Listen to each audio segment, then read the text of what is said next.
What if I told you that you don't need separate content for Google and separate content for ChatGPT? You don't need to write twice. You need to write once, but you need to write it the right way. Overlap between what Google wants and what AI search tools want is about 80%, which means if you follow a specific structure, one page on your website can rank on Google, get cited by ChatGPT, and actually convert the person reading it into a lead. I put the exact process into a guide, and I'm going to walk you through the entire thing right now, page by page.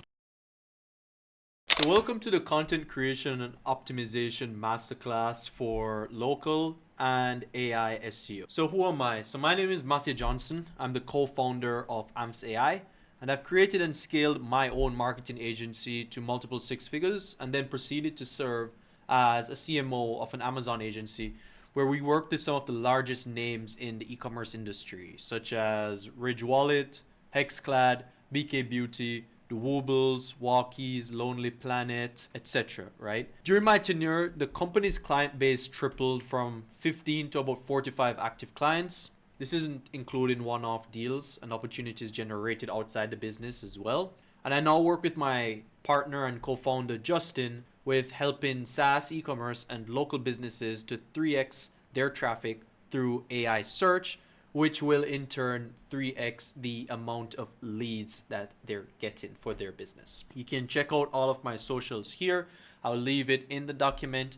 And if you prefer to just go over this document on your own, the link to it will be in the description. It will also accompany 6 of my other full-length trainings, much like this one, on how exactly you can grow from beginner to ranking #1, both on AI and on local map packs. So of course, our business name is AMS AI. Our business's name is AMS AI.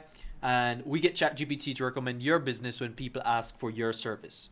So leads are consistent, predictable, and compounding, not fragile or ad dependent. Again, if you want to learn more about what it is that we offer, link is in the description below. So all of our trainings, as I mentioned. Now let's get right into the document. So what you learned today. So you spend hours writing a blog post. You hit publish and wait for visitors, but nothing happens, right?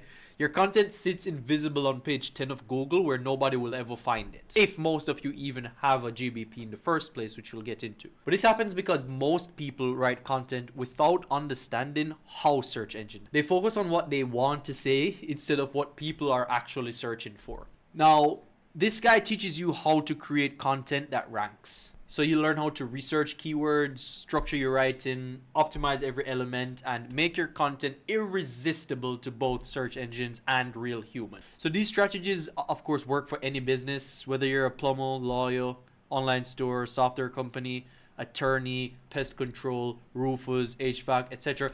We know that they work because we have worked in all of these industries and currently work in all of these industries. The principles are the same. So follow this guide and your content will start appearing in search results. So if you follow this guide, your content will rank higher in search results. More people will find your website and you'll, as a result, get more leads and customers without paying for ads. But this takes time.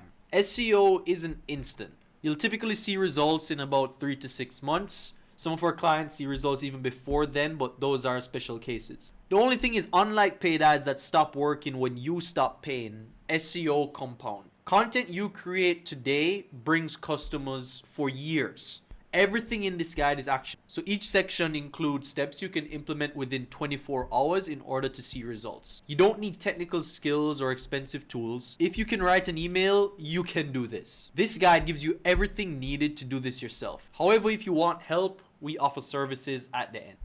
So let's talk about keyword research for content. So keywords are the words people type into search engines. So when someone needs a plumber, they might search plumber near me, or fix leaky faucet, or emergency plumbers in my area. These are keywords. Your job is to figure out which keywords your customer. Then you create content targeting those specific keywords. And this is how you ensure your content appears when people search. Now, what many people I realize get wrong about SEO is they try to make keywords the entire game, right? And while they do serve a huge purpose or a large part of it, if you focus only on that when you're creating content, you're just going to sound like a bot for the most part. You know, we're going to get into this more as we progress in the doc, but you're going to understand that people really like other people. We're sociable creatures, right? So if you're not writing to a person or like a person, then you're going to find it very difficult to see success on both platforms. Maybe you see success on one, but we don't want our traffic to only be from one source. We're trying to diversify, right? So you learn more about it. So many business owners use industry jargon that customers don't actually use. Hence why I said what I said earlier. Because a lawyer might say personal injury litigation, but the layman might search car accident lawyer, right? You have to speak like your customers do, not the words you prefer, right? So let's talk about short tail versus long tail keywords. So there are two types of keywords, of course. Short tail keywords are one or two words like plumber or shoes, hence short. And these get lots of searches, but they're extremely competitive. It's nearly impossible for small businesses to rank for these. While long tail keywords are longer phrases like emergency plumber in Dallas or best running shoes for flat feet, which introduces specificity, right? Hence, there are going to be less searches because it's a very specific search, right? The more niched something is, the less people tend to be in it. Same thing applies for keywords. So plumber might get 200,000 monthly searches, but the difficulty of ranking on it is going to be 85 out of 100. Whereas emergency plumber Dallas gets maybe 500 monthly searches, but has a difficulty of 25. So you can actually rank for the second one. Hence why for our smaller clients who haven't been around for very long, we tend to focus on longer tail keywords when we're starting out. In order to build authority, we target shorter keywords. And throughout this document, I have provided so graphics for more of the visual learners. So again, you can get this document linked in the description. But for now, this is how the cookie crumbles. So when researching keywords, you'll see several important numbers. Search volume tells you how many people search that keyword monthly, and the higher it is, the better, but only if you can actually rank. Keyword difficulty shows how hard it is to rank, usually on a scale of 0 to 100. Keywords below 30 are easy, while above 70 are extremely difficult. For beginners, you should target keywords below 40. The best keywords have high search volume and low difficulty. So a keyword with 1,000 monthly searches and a difficulty of 20 would be the sweet spot, whereas a keyword with 10,000 searches and difficulty of 80 is worthless if you can't rank, and you're going to be spending a lot on Google Ads and citations, backlinks, etc. in order to make up for the difficulty of these keywords. You should also check the actual search results by typing the keyword into Google. And if all the top results are from huge companies, that keyword is likely way too competitive and you'd be better off targeting longer tail keywords. You can also just search these for free. Like we have keyword research tools that you can use that are completely free, like Google Search Console. You have to be taking advantage of this. Google Keyword Planner. You can just create a free Google Ads account, or you can just use People Also Ask. There is a paid plan for it, but there is a free plan. So you can just use any of these software and achieve the same result, right? So let's start with Google Keyword Planner, because you need to know how to find these keywords. It's one thing to know which ones are difficult versus which one are more difficult, or versus which ones are easier to rank on, but you need to find them in the first place, right? So you should first type a broad keyword related to your business. So if you're a plumber, you should just type plumber, and the tool will show you hundreds of related keywords with search volume.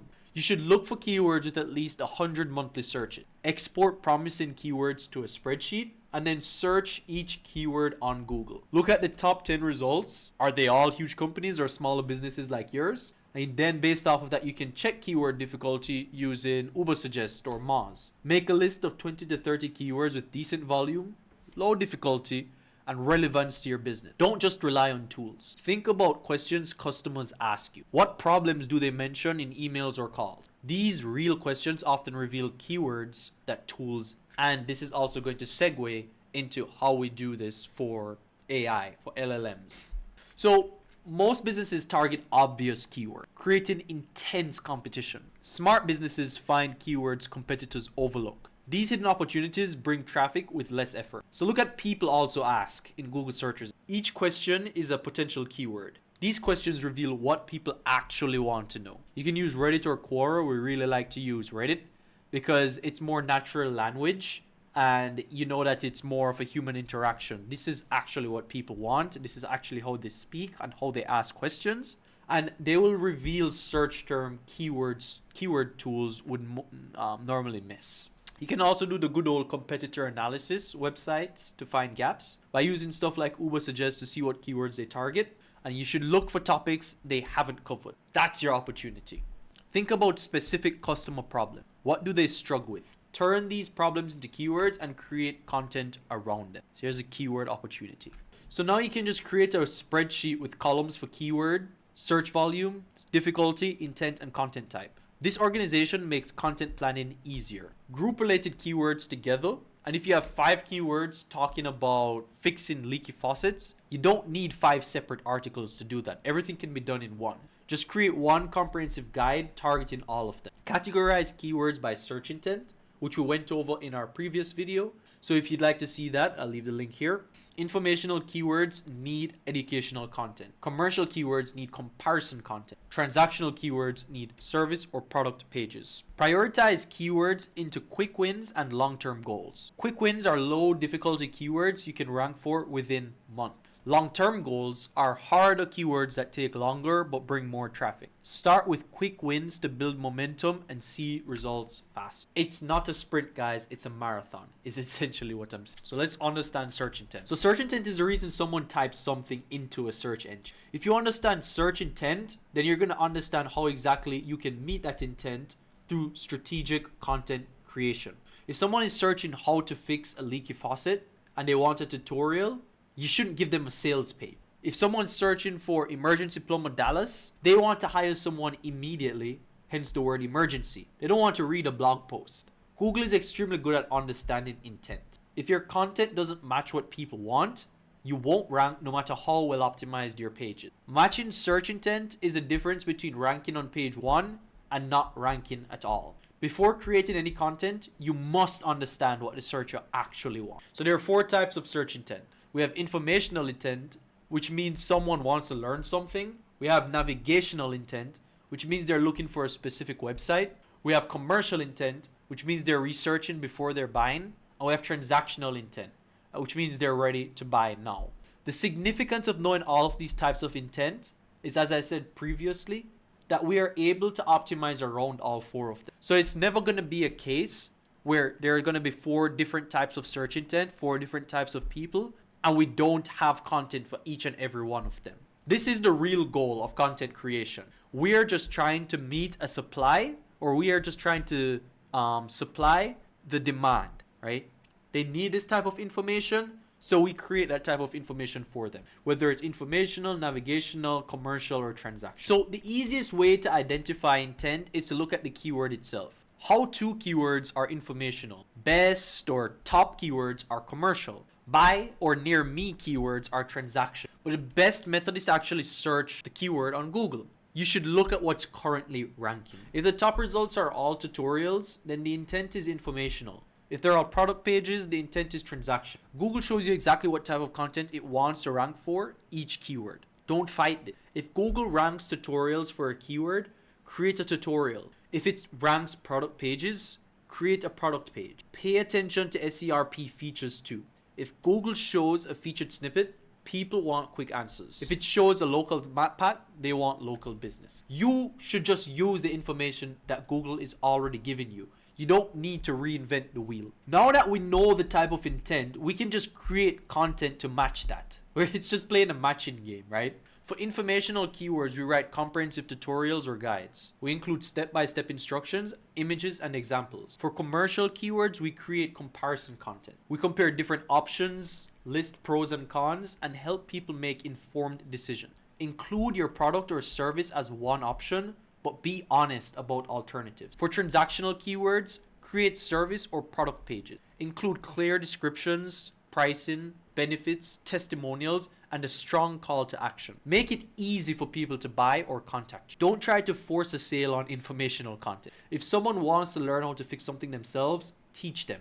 Don't try to sell them randomly. If they're searching for information, Give them the information that they need to then make a decision later on. Build trust, because they might hire you later or refer you to someone else. Sometimes the best way, the best and easiest way to your goal is by helping someone else. Think of it like that. So Google measures how well your content satisfies search intent. So if Google realizes that you're giving people exactly what you want through a diversification of content, then they will rank you higher.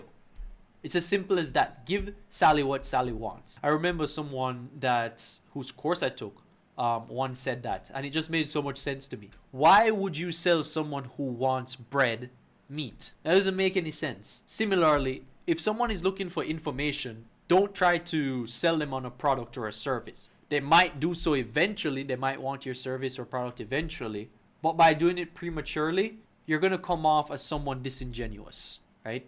Simple as that. This is why matching intent is so crucial. Give them exactly what they want, and leave the decision to them. You can do as much as you can to influence their decision through content, but it's like trying to shove a square through a circle hole, right? Will never work. So let's talk about content structure. Here's why structure matters. Because structure is just as important as the words you write. Well-structured content is easier for humans to read and search engines to understand. It keeps people on your page longer, which is a positive ranking signal. Good structure makes content scannable. Most people don't read every word, right? They scan for the information they need, much like what you're probably doing on this document. Because this document is actually, and all of my other documents, have been optimized for readability and of course for both AI and local search. I practice what I preach here.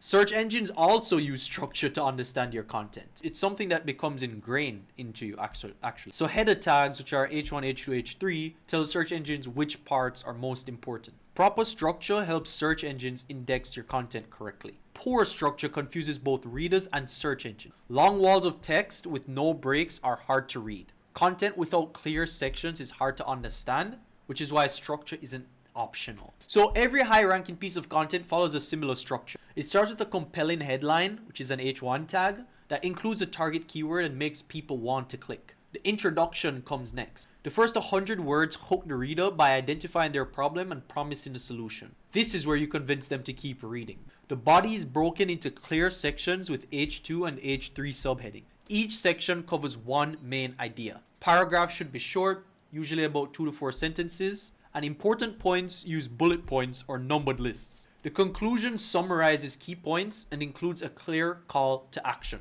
It tells readers exactly what to do next, whether that's contacting you, downloading something, or reading another article like this. By the way, if you want to see this document and all of the others that I've created on this topic, be sure to get it linked in the description. So most people scan content before deciding whether to read it fully. You need to make your content easy to scan by using short paragraphs. You can kind of think of this as a hook as well, right? You're not going to stay on the video or even continue watching it if you aren't hooked by it first. If I don't give you a reason to stay.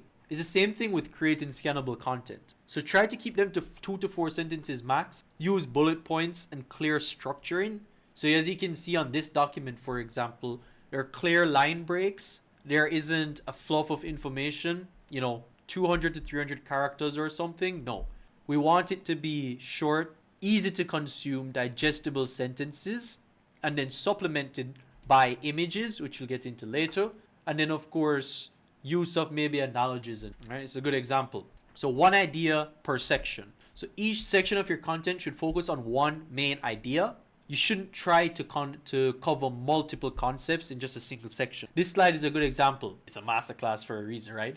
The one idea per section rule is the H1 header.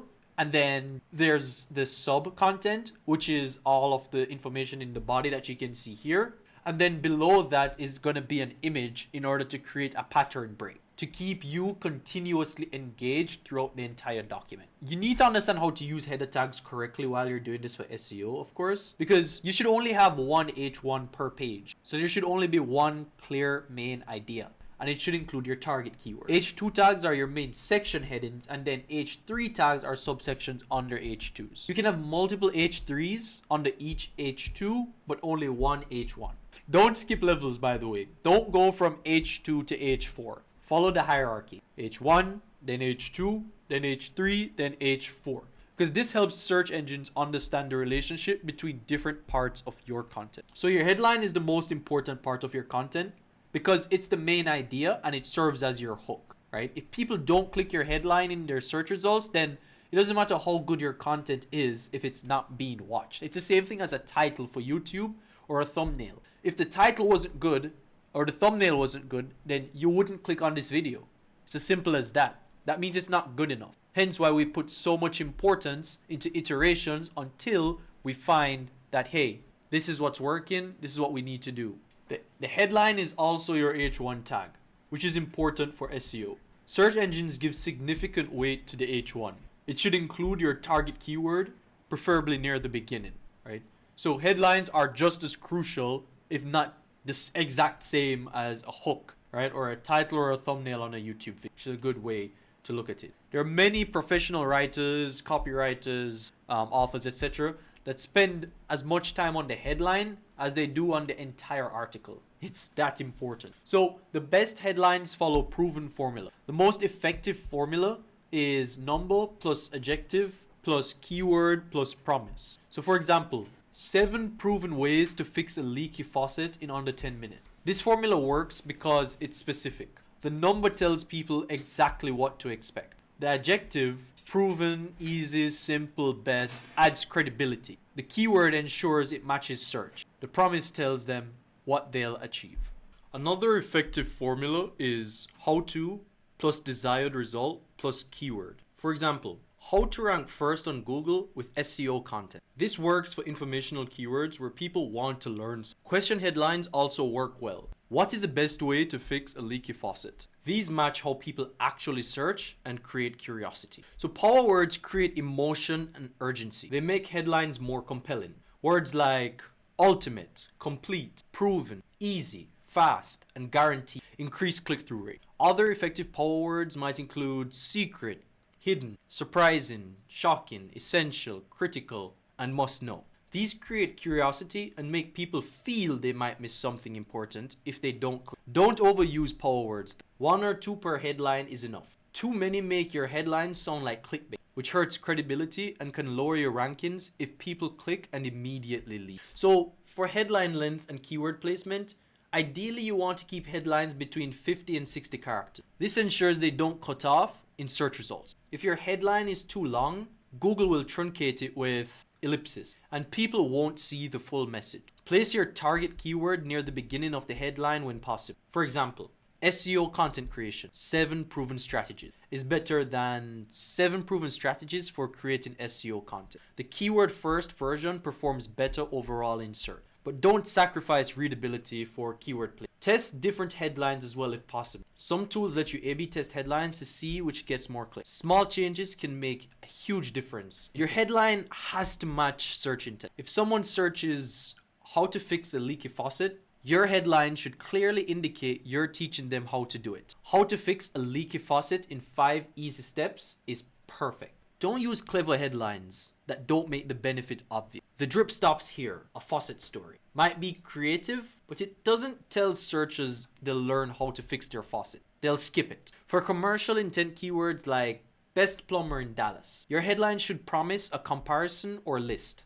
Top 10 plumbers in Dallas 2025 review matches the intent perfectly. As for transactional keywords like emergency plumber Dallas, your headline should emphasize availability and speed. 24/7 emergency plumber in Dallas, same day service. Matches exactly what. So let's talk about crafting strong introduction. The first 100 words of your content are critical. This is where you hook readers and convince them to keep reading. It's also where search engines look for your target keyword. Most people decide within seconds whether to read your content or go back to search results. So your introduction must immediately show them they're in the right place and you have what they need. A strong introduction does 4 things. It identifies the reader's problem or question. It agitates the problem slightly to make them feel it. It promises a solution and it previews what they'll learn. Most people waste the introduction with fluff or background information when they should be getting straight to the point. Tell them what they'll get from reading and make it clear this content will solve their problem. So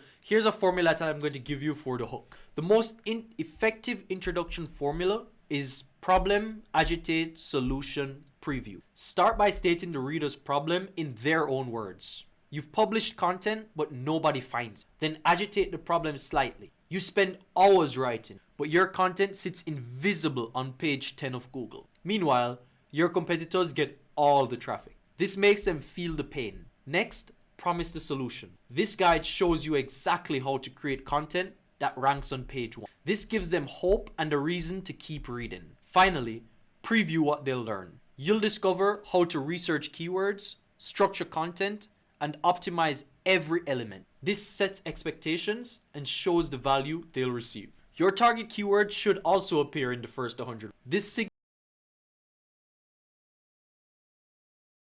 signals to search engines what your content is about. It also reassures readers they're in the right place. You should include the keyword naturally. Don't try to forcefully insert it into a sentence just to have it earlier. If it flows naturally in the second paragraph, that's fine. Natural language is more important than rigid keyword placement. You can also include variations of your keyword. If your target keyword is content creation for SEO, you might also use creating SEO content or writing content that ranks. These variations help search engines understand your topic. Don't keyword stuff. It's never a good idea. Using it once or twice in the introduction is enough. Focus on writing a compelling hook that makes people want to read more, regardless of how many keywords exist in it. Curiosity is also a powerful motivator. If you can make readers curious about what comes next, they'll keep reading. You see, as an example, most people think keyword density matters, but Google actually ignores it. What really matters is something completely different. You see, in that example,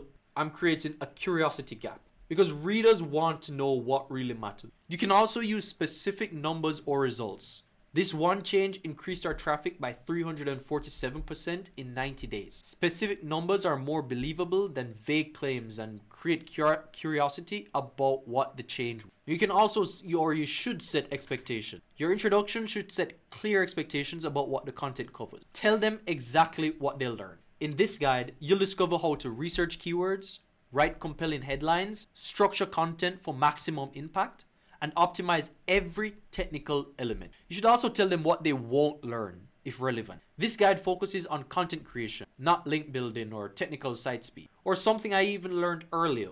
If you know that this isn't something that a certain audience would find interesting, just tell them to skip and go ahead to the next article, which they'll probably learn something. If they already know this thing in particular, the next guide will help them significantly. Readers will appreciate your honesty more than they would you trying to get an extra click or to exploit them any further. This prepares them. If the content is long, I should say, tell them this is a comprehensive 5,000 word guide. Bookmark it and come back to reference specific sections. This is perhaps what I should have done in the beginning, because this is going to be, of course, more than 45 to 50 minutes long. So maybe I should have prefaced it with that.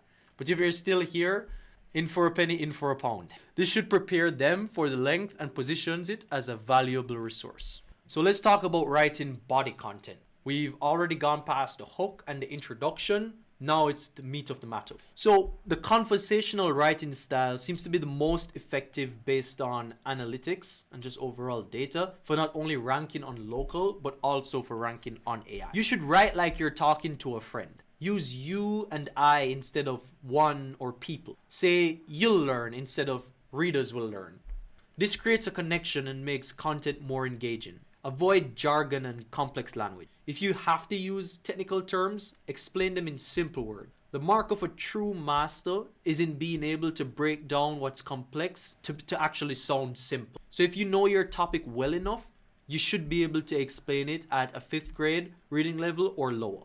Use contractions and shorten sentences because they're easier to read than longer ones. And of course, we're optimizing for scannability. Vary that sentence length to create rhythm, but keep most sentences under 20 words. If a sentence is getting long, try to break it into 2 sentences to, again, optimize for readability. Comprehensive content ranks better than shallow content. When you cover a topic, cover it thoroughly. I didn't go into making these guides in the event to make it short and sweet. I'm trying to give you an entire playbook from A to Z on how you should be able to write content that will rank in both local SEO and AI, covering every aspect of it. If you want someone to trust you, to trust your words, they'll understand through long form topics like these and through topics that are comprehensive or your content that's comprehensive, that you know what you're talking about. That's the goal with long form content like this. And it's what you should also be optimizing for in any form of content that you're doing, whether it be blogs, long form YouTube videos, video essays, etc. You should answer every question that someone might have and address every aspect of the topic using tools like People Also Ask, which we spoke about earlier, in order to find these questions, in order to find these topics, and then answering it thoroughly. That's really the secret to writing comprehensive content, which will get you cited not only by AI, but also appear locally much more frequent. So examples make abstract concepts concrete. Instead of just saying use specific numbers in headlines, show an example. 7 ways to fix a leaky faucet. This performs much better than ways to fix a leaky faucet. Something that I also recently started to use and have seen great results with are analogies, right? Because people need the ability, or they value the ability to relate to something, right? So rather than just give examples and case studies, which are of course very effective, if you can also incorporate analogies into how you write and how you speak, you'll find that the level of comprehension that readers or your audience will gain from your content will increase significantly. And then of course, this will translate to better retention rates and also to better conversions. So these overall help readers understand the differences and the intricacies of your content, and then of course applying your advice more accurate. So there isn't room for semantic. Anticipate questions and objections readers might have and address them directly in your content. This builds trust and keeps people reading instead of leaving to find answers elsewhere. We already do this in FAQ pages, which are highly recommended, but if you can do this through every single aspect of your content,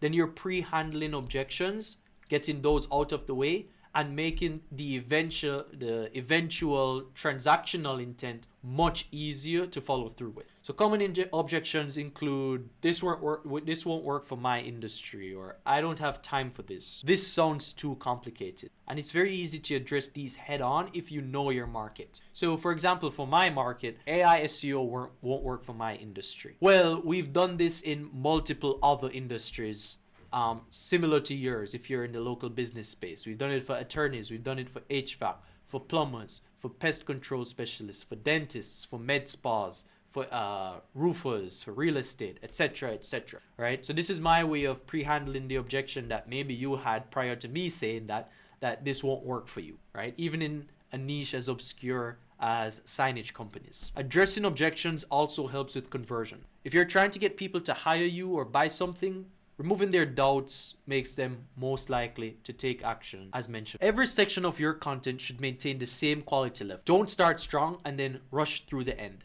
You're only as good as the work that you do consistently. In everything that you do, you have to do it well. Because readers notice when quality drops and they'll leave. They'll know when your effort drops. So whatever you do, you have to do it to the best of your ability. Read your content out loud, because this helps you catch awkward phrasing, repetition, and quality issues. Another thing that I learned is after recording a video, you should re-watch it, right? To make sure that, hey, nothing has dropped, or my quality hasn't dropped after recording a video for X amount of time, or for doing multiple content pieces on the day. This way, you hold not only yourself accountable, but you also ensure that the content that you're putting out reflects your brand and the type of the type of work that you do for it. Well, how you do one thing is how you do everything. Now, keyword optimization. We're into the good stuff. So search engines are smart enough to detect whether you're using keywords naturally, because keyword stuffing sounds unnatural in every instance of writing. You're not going to put plumber in every single sentence just because. That's not how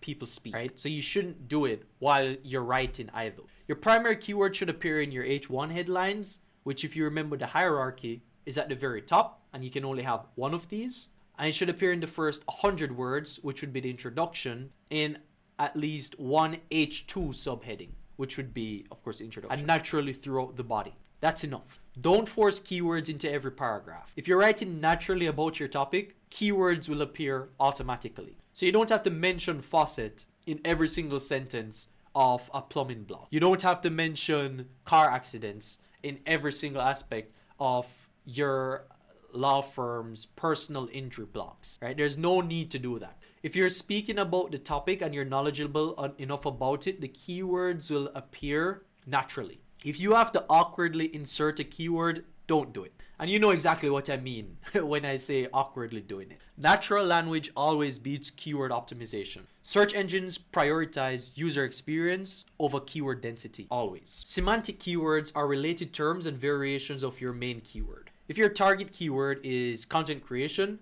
semantic keywords include writing content, creating articles, content development, and content writing. Using semantic keywords helps search engines understand your topic better. Include these variations naturally throughout your content. If your main keyword is SEO content, you might also use search optimized content that ranks, and SEO writing. This variety improves both readability and ranking. So let's talk about keyword placement, because I just told you not to do keyword stuffing. Here's how you do it correctly. Certain locations in your content carry more SEO weight. Your primary keyword should appear in these key places: the H1 headline, the first 100 words, at least one H2 subheading, the URL, the meta title, and the meta description. These placements signal to search engines what your content is about. They're the first places search engines look when trying to understand your page. So if you don't sacrifice readability for keyword placement, as we said prior. If you're including the keyword in a specific H2 makes it sound awkward, use a variation or just skip it entirely. We're optimizing for user experience first, because that's what causes people, or that's what keeps people using search engines like Google. If it's a case where your unnatural use of language or writing causes somebody to leave the platform, then Google is going to ensure that your content is never shown because it's affecting their retention rate. So always remember that. If it's something that you're put off reading, never write it yourself. It's pretty obvious. So again, to reiterate, keyword stuffing is repeating your keywords so many times that it sounds unnatural. If you thoroughly explain your subject, keywords will appear naturally at the right frequency. This might be the second or third time I've spoken about it, but that's just because I want to drive the point home. Keyword stuffing is a no-no. One piece of content can rank for multiple related keywords, by the way. In fact, the best content ranks for dozens or even hundreds of keywords. And this happens when you comprehensively cover a topic. So don't try to force multiple unrelated keywords into one piece of content, but do include related keywords naturally. If you're writing about content creation for SEO, you'll naturally cover keyword research, content optimization, and SEO writing. Look at what keywords the top ranking content ranks. You can use tools like Ahrefs or Ubersuggest to see all the keywords a page ranks for. This is why comprehensive content outperforms short, focused content. Really put work into it. Now we're going to talk about technical on-page elements. Now I'm going to speak about this very briefly, because I also have another guide that speaks about technical SEO, and it goes incredibly in depth as this one. And if you want to grab that, be sure to check out my link in the description of this video, where you can grab all 7 of my full-length trainings on SEO and how to rank on both Google and AI in 2026. So let's talk about title tag. The title tag is what appears as the blue clickable link in search results. It's one of the most important ranking factors. Your title tag should include your target keyword, preferably near the beginning. So you want to keep title tags between 50 and 60 characters still. We did talk about this earlier with H1 titles or with H1 headings. And you should make the title tag very compelling. Don't just focus on keywords. It needs to make people want to click. Hence why we spoke about the hook earlier. Include a benefit or number. So 7 ways to create SEO content that ranks is better than SEO content creation, right? That doesn't sound very enticing. The title tag is for searchers in results. You can optimize each one slightly differently. So here's an example of optimizing title tag. So make sure that the keyword and placement is the foundation of it in the beginning, much like this. Make it very compelling. Right? So 7 ways to create SEO content that ranks will always outperform SEO content creation. And then we have the title tag versus the H1 head. The title tag is what appears on the search engine itself, while the H1 heading is on the article. Very good visuals there. So the meta description is a text that appears below your title in search results. All of you are probably familiar with this. You probably glance at it right before you actually make, you click on the link. That's why it's so important. So you should write meta descriptions like ad copy if you're familiar with writing ads. Tell people what they'll get from clicking. Include a benefit or promise. So learn how to create SEO content that ranks on page 1. Step-by-step guide with example. And include a call to action when appropriate. Like learn more, discover how, or get the guide. Can increase clicks significantly. Make it clear what action they should take. Like this. So your URL should be short, descriptive, and include your target keyword. A good URL for content about SEO content creation might be yoursite.com/SEO-content-creation. Avoid long URLs with unnecessary words. Use hyphens to separate words, not underscores. Search engines read hyphens as spaces, but don't read underscores the same way. So SEO-content is better than SEO underscore. Keep URLs lowercase. Mixed case can cause technical issues. Once you publish a URL, don't change it. Changing URLs loses any ranking power that page has built up. So I've seen it even up to about 2 weeks ago when I spoke with an HVAC agency, and they changed their domain and lost all of their previous SEO ranking ability. So they went from generating multiple calls every single month to 0. And that quickly hurt, of course, their performance. So never do it. So speaking of header tags, once again, this is something that you're already familiar with. So I'll just touch on it very briefly. But header tags being H1, H2, H3s. Of course, we don't want to ever skip levels. So we only have one H1. We can have multiple H2s and we have multiple H3. But remember to do it always in order. So never put an H3 above an H1 or an H2 above an H1, right? That doesn't work. We always follow the hierarchy. H1, H2, H3. So images make content more engaging, but they need to be optimized. Because if you have an unoptimized image, then it can potentially hurt your page's loading speed. And then of course, this hurts ranking. Compress images before uploading and aim for under 100 kilobytes per image when possible. Use modern image formats like WebP when possible because they're smaller than JPEGs or PNGs and they still maintain the quality. Most modern websites and browsers support WebP. Now let's talk about content enhancement. So I spoke about this rule earlier and I really like it, but it's the one visual per section rule. Every section of your content should include at least one visual element. It could be an image, a screenshot, a diagram, a chart, an infographic, or a video. Visuals break up text and make content more engaging. And it also helps people understand very complex concepts, much like this one. So as you can see in this document, I have one image, one idea per slide, right? And that's in order to break the rhythm of everything and make it more engaging for you, the reader. So create custom visuals when possible. Original images are better than stock photos. So screenshots from your own experience are better than generic examples. And custom visuals also make your content unique and harder for competitors to replicate. So as you can see here, this is a custom infographic that we've done.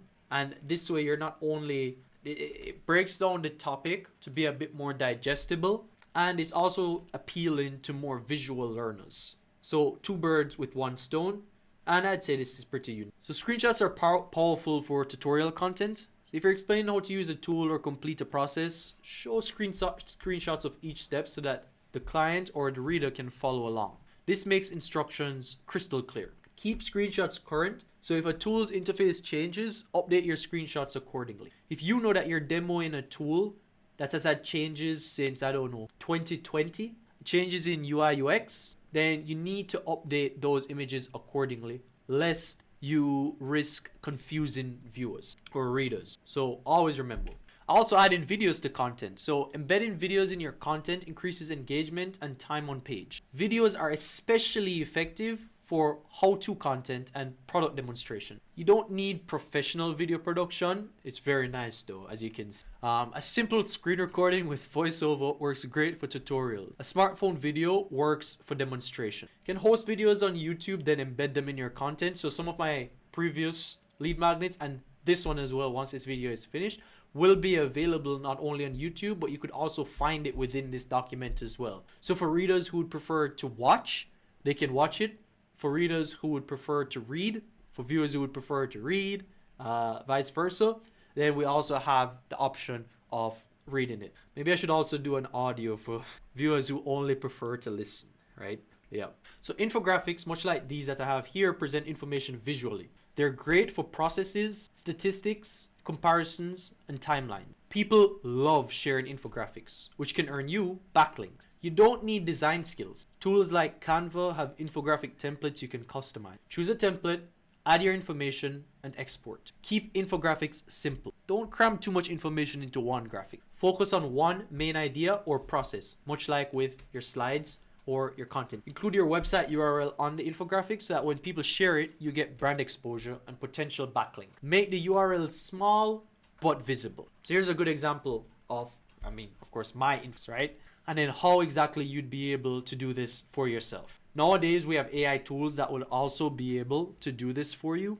So very much worth considering. So tables organize information clearly. Use them for comparisons, features, pricing, or any data that fits a grid format. This consistency makes lists easier to read. So it almost serves as a pattern break as well. If you keep seeing long blocks of text, which of course I don't recommend, a good way, especially if you're listing something or juxtaposing something, comparing something, a table would be an excellent choice. Now let's talk about optimizing for AI search, what many of you probably came here for. So AI search engines like ChatGPT, Perplexity, and Claude work differently than Google. Instead of showing 10 blue links, they give direct answers. They cite sources, but users might never click through to your site. These AI engines pull information from across the web. They read your content, understand it, and use it to answer questions. If your content is clear, authoritative, and comprehensive, AI agents will cite you. Traditional SEO still matters for AI search. AI engines often pull information from pages that rank well on Google.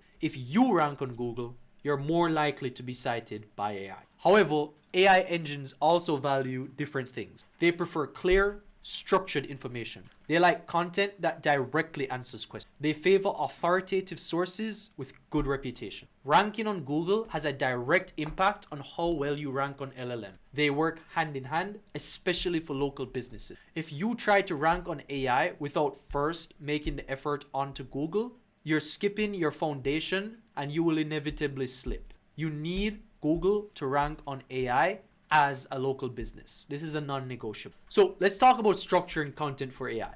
AI engines prefer content structured as questions and answers instead of just writing about a topic. You should frame sections as questions. What is keyword research? How do you find keywords? Why do keywords matter? Use clear, direct language. AI engines struggle with vague or flowery writing. State facts clearly. Answer questions directly. No need for the fluff. Don't bury important information in long paragraphs. Just get to the point. Include definitions and explanation. When you use a term, define it. AI engines use these definitions when answering questions, and just remember, they're always going for the average. So if you try to write at, let's say, a 9th or 10th grade reading level, despite the average reading level of America being about a 5th grade reading level, then you're unknowingly shooting yourself in the foot by doing this. Break complex topics into simple parts. AI engines can pull specific pieces of information from your content. If everything is tangled together, they can't extract clean answers. So as we mentioned earlier, FAQ sections and FAQ pages are one of the most important aspects of ranking on AI, because this is the aspect that sounds most human-like. So they're already in question and answer format, which any AI engines love. Include an FAQ section in every piece of content. Answer real questions people ask by using people also ask in Google to find common questions. Answer them clearly and completely in your FAQ. Keep answers concise but complete, and aim for 2 to 3 sentences per answer, while also following the optimizations that I've explained prior. One idea, one image, and optimized for scannability. Following these optimizations, along with others like creating FAQ section, will get you ranked on AI. It's not a matter of if, but when. So building topical authority, because AI engines favor authoritative sources. Build authority by creating comprehensive content about your topic. Don't just write one article about SEO. Write dozens of articles covering every aspect. Create content clusters. Have one comprehensive pillar page about your main topic. Then create multiple supporting articles about specific aspects. Link them all together. Update your content regularly. Fresh, current information is more valuable than outdated content. AI engines prefer citing recent information, so get mentioned on authoritative websites. When respected sites link to you or mention your brand, AI engines see you as more trustworthy. Doing all of these things significantly increases the likelihood LLMs, large language models, or AI will cite your content. Here's one thing, a bit of a tip and a bit of a low-key one that people often miss, and that's voice search. Voice search is growing rapidly. People ask questions differently when speaking than when typing, and voice searches are longer and more conversational. Optimize for question keyword. What is the best plumber in Dallas? Instead of best plumber. Voice searches often start with who, what, where, when, why, or how. Use natural conversational language in your content. Write how people actually. This helps you rank for voice search. Featured snippets often become voice search answers. Optimize for featured snippets by providing clear, concise answers to questions. Use a question as a heading and answer it in 40 to 60 words immediately after. And then let's talk about measuring your content performance now that you have a grasp on everything that you need to create this content. So in this next series of slides, I'm going to show you how to set up stuff like Google Analytics, how to use Google Search Console, how to track your keyword rankings, how to analyze your content engagement and know what you should change, what you should test, and what you should optimize for, identifying top performing content so you can double down on it, and then we're moving into your action plan. So if you want to learn how to do all of those aspects of measuring your results, be sure to get the document. I'm not going to go over it in this video in depth. This is more for your personal use. So here's an action plan that you can implement right away as soon as you get this document and as soon as you're finished with this video in order to make your content more optimized, not only for AI search, but also for local, so that you're winning on both fronts and optimizing for a strategy that's holistic. Starting from week 1 of keyword research, week 2 of content planning, weeks 3 to 4 of creating your first content piece, and weeks 5 to 6 to publish and promote. Weeks 7 to 8 of creating more content, and weeks 9 to 12 of measuring and optimizing accordingly. And then of course ongoing consistency and improvement. So SEO is not a one-time project, it's an ongoing process. The businesses that win at SEO are those that consistently create and optimize content over months and years. Commit to a publishing schedule that you can maintain. 1 article per week is better than 10 articles 1 month and nothing for 6 months. Consistency builds momentum. Continuously improve your skills. SEO changes constant. Stay updated on best practices, learn from your results, and get better with each piece of content you create. Or you can just subscribe to this channel in order to keep updated. Update old content regularly. As your content ages, refresh it with new information. Update statistics, add new sections, improve optimization. This keeps content relevant and maintains ranking. So in conclusion, you now have everything you need. You've learned how to research keywords, understand search intent, structure content, write compelling headlines and introductions, optimize technical elements, enhance content with visuals, and measure results. These strategies work. They're proven by thousands of businesses across every industry that you can think of. If you implement what you've learned, you will see results. Remember, SEO takes time. Don't expect overnight success. Most content takes 3 to 6 months to reach its full ranking potential. Be patient and consistent. The businesses that succeed at SEO are those that treat content creation as an ongoing investment, not a one-time project. Make content creation part of your regular business. Start today. Don't wait for the perfect time or perfect condition. Choose 1 keyword and create 1 piece of content this week. Follow the action plan outlined in this guide. Week by week, build your content library. Each piece of content is an asset that can bring you customers for years. Track your results. Use Google Analytics and Search Console to see what's working. Learn from your data and continuously improve. If you want us to handle your entire SEO strategy, both local and LLM, grab a time with us and let's see if you'd be a good fit. If you want to learn more about how exactly you'd be able to rank from 0 all the way to #1 on both Google and AI, feel free to check out our next video on technical SEO linked here.